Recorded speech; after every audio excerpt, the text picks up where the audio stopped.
Hey everybody, Prepper Nurse 1 here. Today is September 1st, Saturday, 2018. Can't believe we're already into September, it's crazy. You can see from the sky, I'm just going to show you that real quick. Got a few clouds rolling in now, but for the most part today has been absolutely gorgeous. Just a beautiful, beautiful day here at the homestead. There was a balloon festival in one of the towns. So we went down to that today, and Heather and I went down to that, so it was really enjoyable. And so she wanted to do that, so I'm like, yeah, we can do that. And so we did. But anyway, it was really, really nice. So anyway, let's talk about the topic today. You know, where should you keep your food storage? Okay, so the first thing I would say to anybody that if hopefully you're diversified in your food storage, that you have a little bit of everything. Okay, I think that's number one. It's real important to have a variety of things. Having canned goods is really, really important in my opinion, because those are going to be things that you're probably going to eat a lot of right away. I mean, because that's going to be fast, quick. You can heat them up really, really quick, and so those are things that you should have. You know, like I'm going to tell you, one of the things that I really stock up on when it comes to canned goods. I love the fruits, pears, peaches, fruit cocktail, pineapples, and those type of things.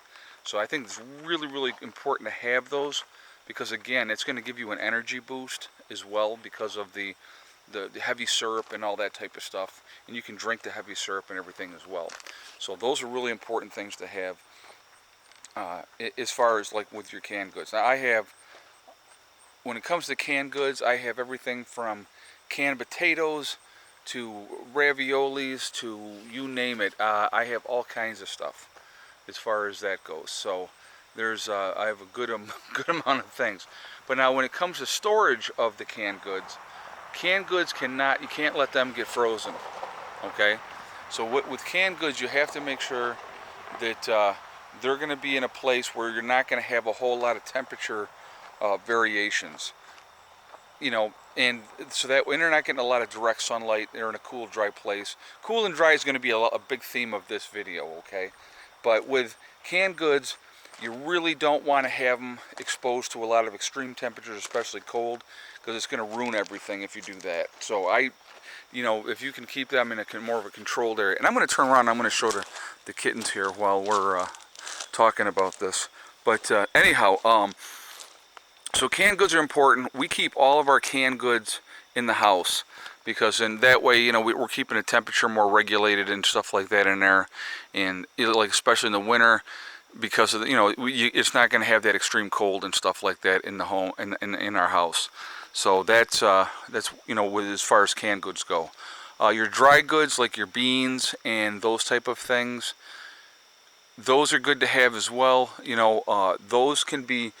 The biggest thing with a lot of these things is a cool, dry place. Not cool, I mean, I'm sorry, dark, dry place. You don't want to have anything that's going to get exposed to a lot of moisture and those type of things. So, like, I have dry goods all over the place. I have dry goods in the camper. I have dry goods in that outbuilding over here.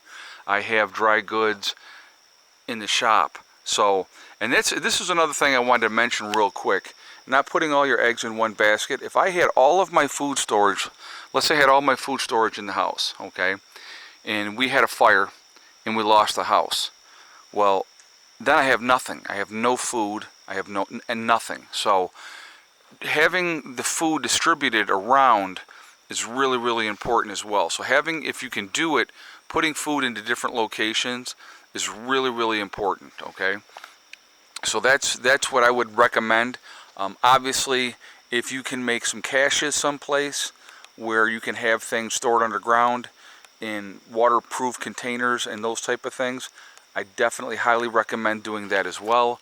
So, you know, if there's any issues later on down the road, at least you have stashes of food in different strategic locations that you know of, so that you can have, like, the best way to do that, if you have you know, dig a hole someplace, and if you can line it with even, you know, good pressure treated lumber, okay, and then you take the 5-gallon buckets and you put those in there, you seal everything up.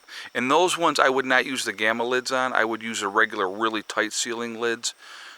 Have that, put those in there, put a top on it, and then cover everything with dirt, you know what I mean? But I mean, I would put a top on it that was like, you know, really good and thick like that.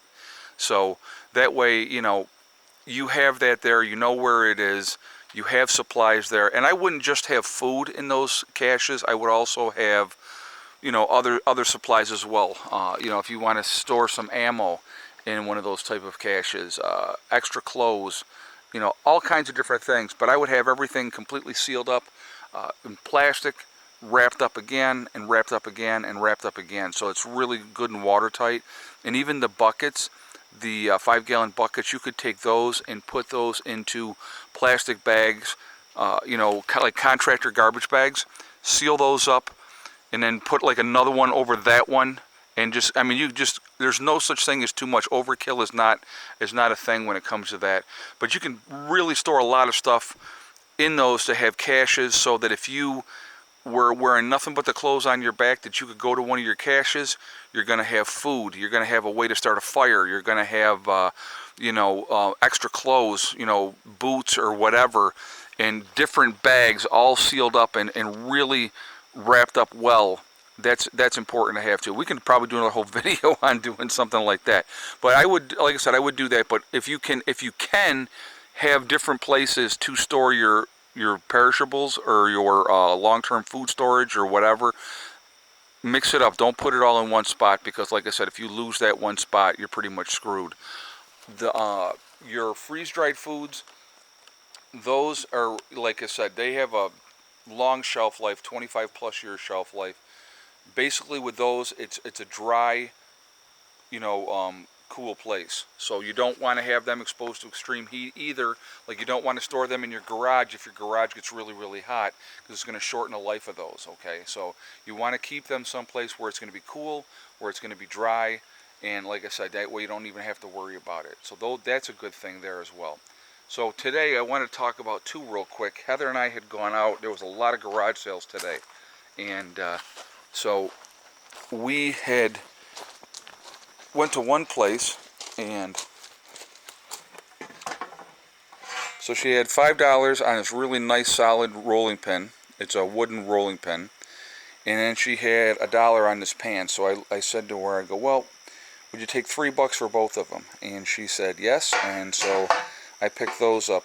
I haven't seen a full solid rolling pin like that in a while, so I was real happy to get that. The other thing that I picked up, this is just corn. The other thing that I picked up was this cast iron pot with a lid. I wanted to have that for, I can just take that, stick it on the wood stove this winter, get something going in there, cover it up, and I can make a really nice meal. So I've been looking for something like this with a lid. I picked this up.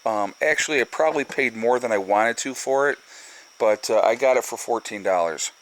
But it's, you know, you can't go wrong with that. I love my cast iron, and the one thing that, like last winter, we didn't have anything with, you know, the lid on there, so I was real happy to get that. The other thing that I picked up yesterday, they're actually still in the back of my mother's vehicle. Look at these little babies. And there's Miss Molly. The other thing that I picked up, I wanted more windows for the chicken coop. So Mom had been out garage sailing, and she called me up and she said, I'm at this place and they have a window and it's a good size, and she goes, it's still wrapped up in the plastic and everything.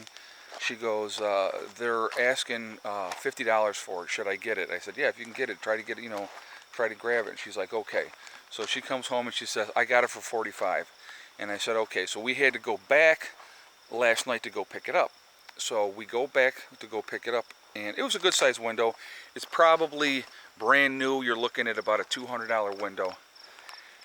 So we were driving by to go pick that up, and there was another garage sale that they were closed up for the night, but they had all the stuff still out in the yard, and they were sitting on their porch, and I saw two windows. Now these two windows, I'm going to give you an idea from the ground. Okay, so here is the solar panels. From the ground they come up probably that high. That's how tall these windows are, okay? So there was 2 of them. So I stopped and I was looking at the windows, and again, brand new freaking windows, all wrapped up, never been out of the packaging. So I said to the guy, I said, what do you want for these windows? And he goes, $50 a piece. And I said, would you take 80 for both of them?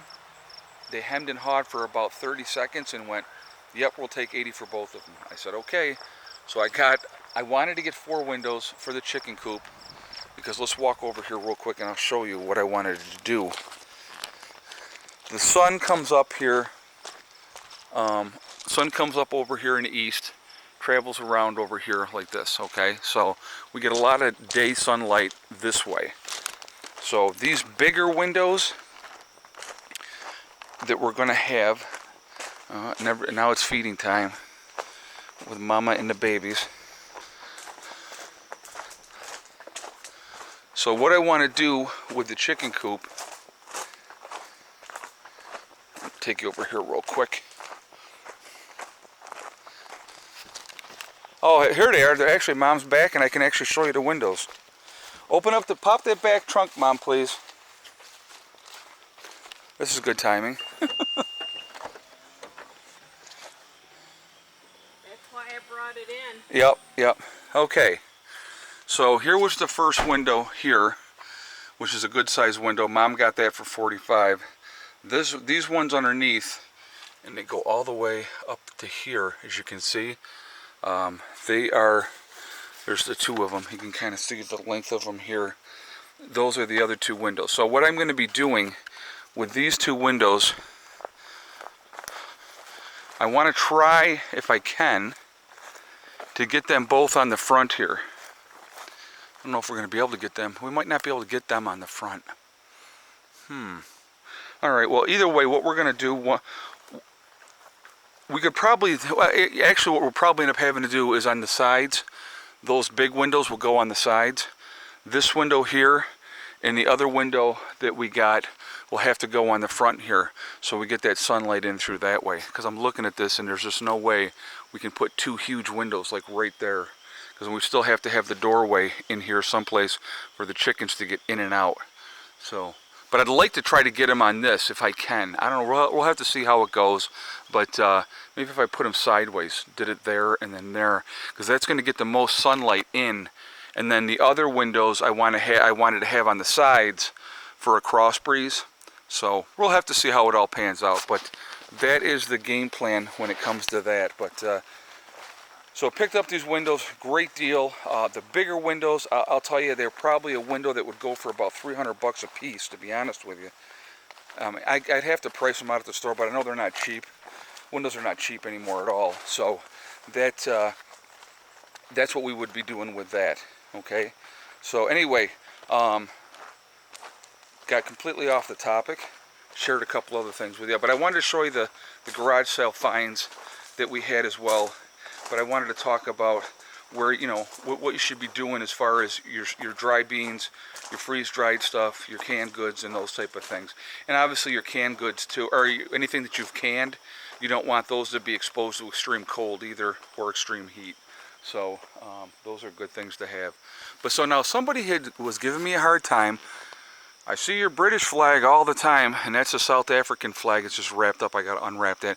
They're like, where's your American flag? Where's your American flag? My American flag is right there. It's always up there, guys. Okay, so anybody that was, any doubts of where the American flag is there.